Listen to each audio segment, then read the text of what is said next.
Bonjour à toutes et à tous, bienvenue dans le podcast La Sueur. Comme vous pouvez le voir, nouvel habillage, on passe en version 3.0. Shout out à Coco pour les travaux. Ouais. Aujourd'hui, on parle des frères Bouganem, Yacine et Youssef Bouganem. Ils passent définitivement en MMA après un superbe combat malheureusement ponctué d'une défaite face à Jackie Jeanne pour Yacine Bouganem. Son frère comes back with a vengeance. Il arrive pour venger son petit frère ARS. Début prévu en octobre prochain. Swear. Bienvenue dans le podcast La Sueur. Hello, big Ghosty, what's up? Salut Guillaume, salut tout le monde. Swear.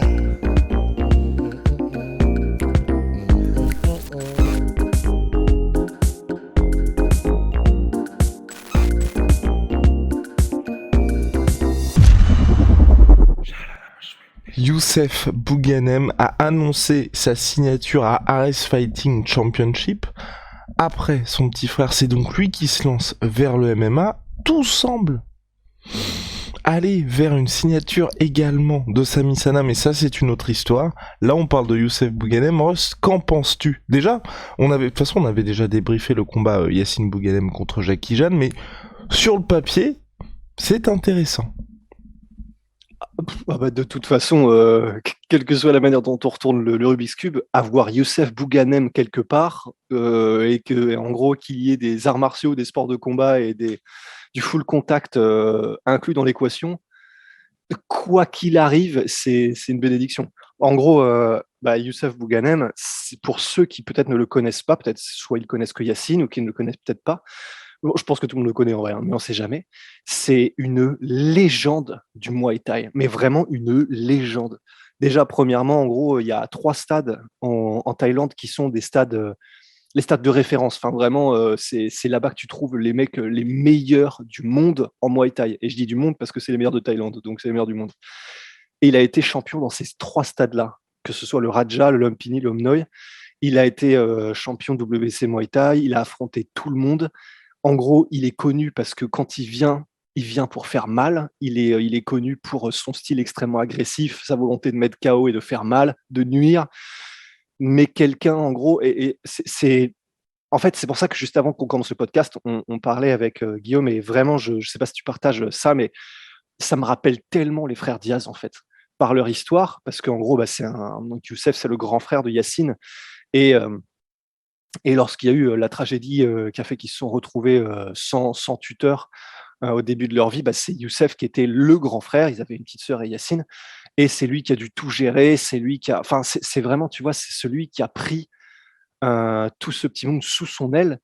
Et une histoire de dingue.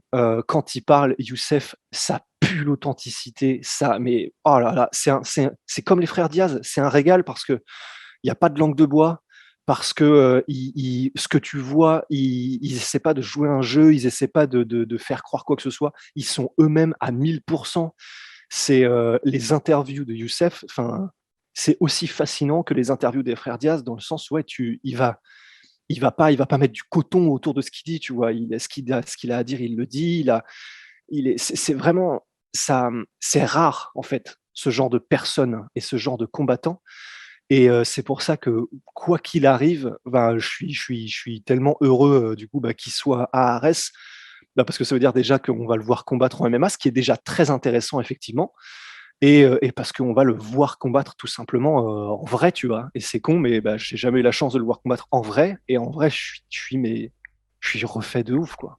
Et sportivement, Big Rusty alors, parce que bon, on a vu son petit frère qui avait fait un combat intéressant face à Jackie Jeanne. Franchement, Super regardez le combat qui, je crois, disponible sur la chaîne YouTube d'Ares en intégralité.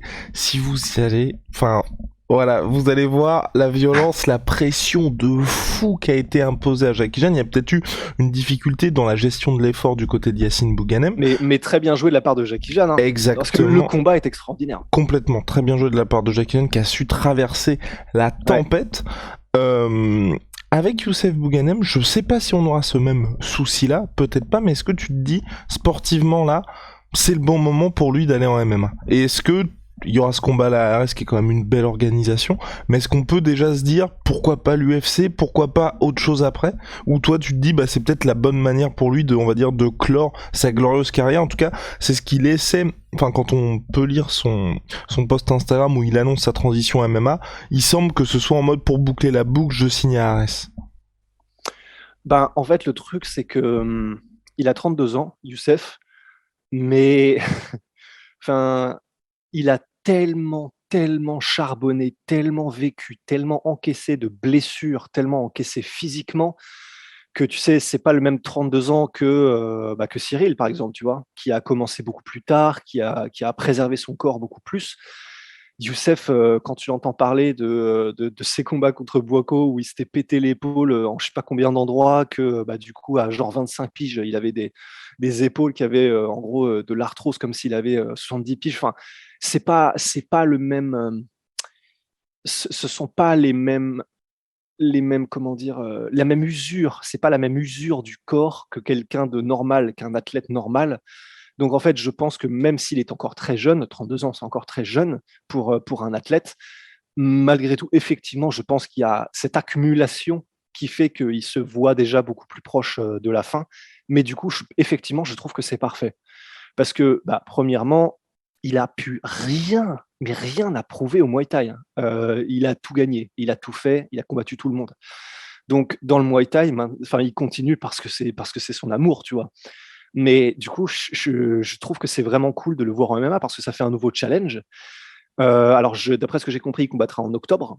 Et c'est parfait, tu vois. Ça lui laisse, c'est un athlète d'exception, donc ça lui laisse encore quelques mois et vraiment pas mal de temps pour apprendre au mieux possible et au plus possible les rudiments du MMA, de la lutte, comment dire, de la défense de lutte contre la cage, la défense de lutte à l'ouvert, du jiu-jitsu, se relever, enfin, tu vois.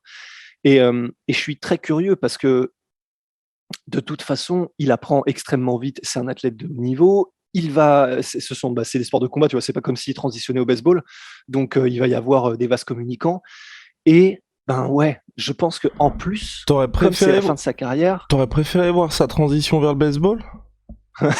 ouais, évidemment, n'importe quel sport en fait, juste pour les interviews qu'il donnera, juste pour le fait qu'il va se donner, parce que, enfin, tu vois, c'est lorsqu'il faisait son interview avec toi il y a quelques temps, bah, c'est ce qu'il dit lui-même en fait. Bah, les fans, si tu leur donnes pas à manger, bah, comment dire, à un moment donné, bah, il y a plus rien, donc ils s'en vont, tu vois.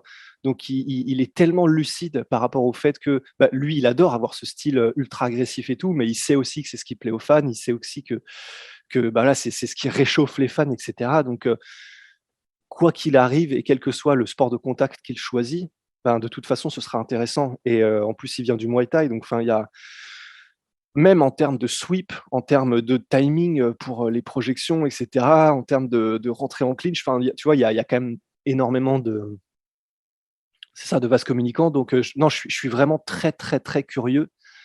Et en plus, ça dépend quel sera le matchmaking de Ares, tu vois, mais ça m'étonnerait que Ares mette genre un ultra spécialiste du jiu-jitsu brésilien, tu vois. Donc, non, non, ça va être vraiment, ça va être bien, quoi. Et surtout, moi, ce que je trouve intéressant là pour le coup avec ses débuts, c'est qu'il y a une date. Il y a la date du 8 Ouais, octobre, je crois, pour ses débuts en MMA. Donc peut-être qu'effectivement, tu vois, en l'espace de 6 mois, il va pas y avoir le temps de tout couvrir, parce que vous le savez, le bien MMA, sûr. c'est le travail d'une vie finalement. Mais le fait qu'il y ait une espèce de date butoir comme ça veut dire que je pense, tu vois, il va être en mode quasi mission pendant 6 mois. Tu sais Ouais, vraiment vers où tu vas. Pour les fans, c'est hyper engageant, et pour lui aussi, c'est pas juste bah je me mets dans ce sport, je sais pas quand commencer. En plus, bah mine de rien, vous avez vu avec Ares, c'est pas des débuts qui vont être dans des conditions, on va dire, je vais pas dire optimales, mais c'est vrai que il pourra pas se cacher quoi. On sait qu'il va être attendu pour ces débuts-là. Donc moi je trouve que c'est vraiment positif aussi de ce côté-là parce que les gens vont avoir le temps de se dire bon bah où est-ce qu'il en est.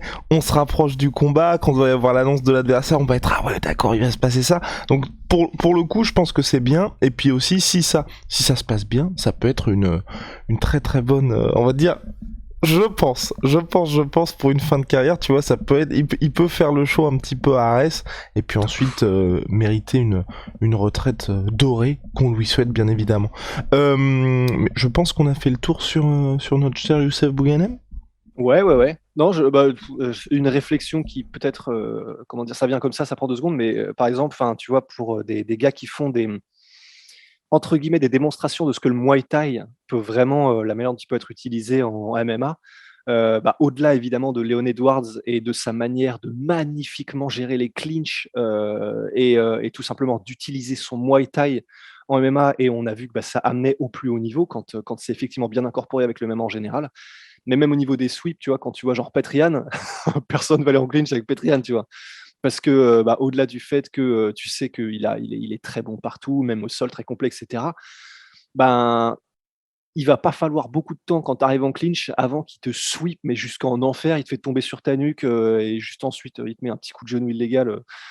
Hashtag Aljamain Sterling. Mais tu vois, il y a tellement d'exemples de Muay Thai très bien utilisés en MMA que ouais, on peut vraiment être impatient parce que si c'est bien incorporé par Youssef, tu vois, enfin, ça peut vraiment faire des trucs sublimes. Ça peut vraiment faire des trucs sublimes. Let's roll. Et puis il y a Ouais. aussi ce côté, ce qui est intéressant, et c'est pour finir, hein, il a vu l'ambiance Ares, il a vu le premier combat de son frère, il a vu aussi, je pense, comment sont passés les entraînements de son frère, donc il y a ce côté aussi de décision qui est quand même mûrement réfléchi, tu vois, c'est pas sur un coup de tête qu'il fait sa transition, je pense qu'il y pensait depuis un moment, et là il a eu l'occasion de vivre tout un événement de l'intérieur, de voir comment un combat se passe, de voir aussi avec son frère le fait que le combat était disputé un temps, et de se dire bon ok, on a quand même nos chances dans cette discipline.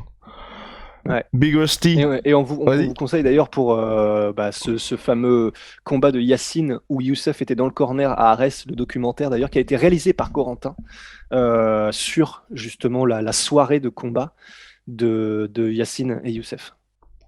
La boucle.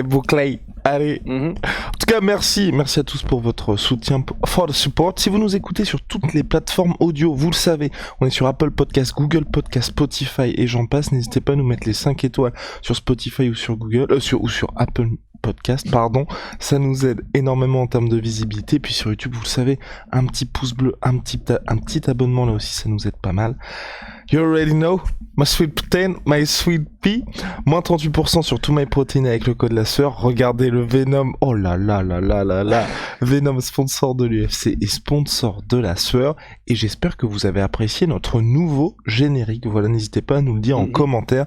Si vous ne l'aimez pas, ne soyez pas trop dur, s'il vous plaît. Allez, à très très vite. Mais constructif, ça peut être très intéressant. Complètement.